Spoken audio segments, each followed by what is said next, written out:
একের পর এক হ্যাটট্রিক করেই চলেছেন ক্রিস্টিয়ানো রোনালদো, অথচ ইনজুরিতে মাঠের বাইরে লিওনেল মেসি। আর্জেন্টাইন সুপারস্টারের ভক্তদের জন্য বিষয়টা মেনে নেওয়া সহজ নয়, তবে তাদের অস্বস্তি দূর হচ্ছে এবার মাঠে ফিরতে যাচ্ছেন LM10।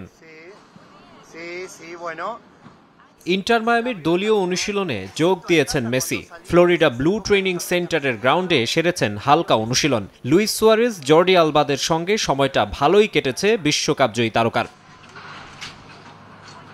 লিও সবশেষ ম্যাচ খেলেছেন 13 মার্চ। ন্যাশভিলের বিপক্ষে ওই ম্যাচে ইন্টার মায়ামি 3-1 গোলের দারুণ জয় পেয়েছিল, নিশ্চিত করেছিল কনকাকাফ চ্যাম্পিয়ন্স কাপের কোয়ার্টার ফাইনাল। তবে প্রতিপক্ষের ফুটবলারের ট্যাকলে পায়ে চোট নিয়ে দ্বিতীয়ার্ধের শুরুতেই উঠে যেতে হয় মেসিকে। সে সময়ই বোঝা যায় বেশ ব্যথা পেয়েছেন। পরে জানা যায় হ্যামস্ট্রিং ইনজুরিতে বেশ কিছুদিন মাঠের বাইরে কাটাতে হবে তাকে। মিস করবেন ক্লাবের একাধিক ম্যাচ।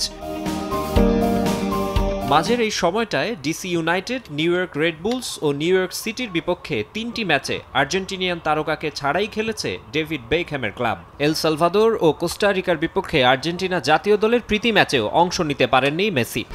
1-2-3 ঢাকায় জমি জিতে নিন 100% ক্যাশব্যাক সহ 20 কোটি টাকার পুরস্কার।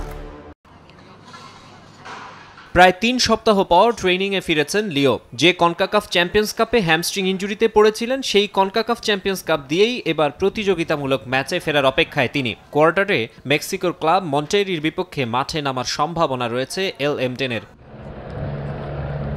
মেজর লিগ সকারে ইস্টার্ন কনফারেন্সের পয়েন্ট টেবিলে 2-এ আছে ইন্টার মায়ামি। মাঝে মেসিকে ছাড়া 3 ম্যাচের 2টিতেই জয়হীন থেকেছে তারা। রেড বুলসের কাছে বিধ্বস্ত হয়েছে 4-0 গোলে। মৌসুমের এই সময়ে দলের সেরা ফুটবলারকে সম্পূর্ণ ফিট হিসেবে পেতে চাইবেন কোচ তাতা মার্তিনো। কোপা আমেরিকার আগে ফিটনেস ও পারফরমেন্সে রেকর্ড 8 ব্যালন ডিওর জয়ী তারকা সেরা ছন্দে থাকবেন, এমনটা আশা করবে আর্জেন্টিনা জাতীয় দলও।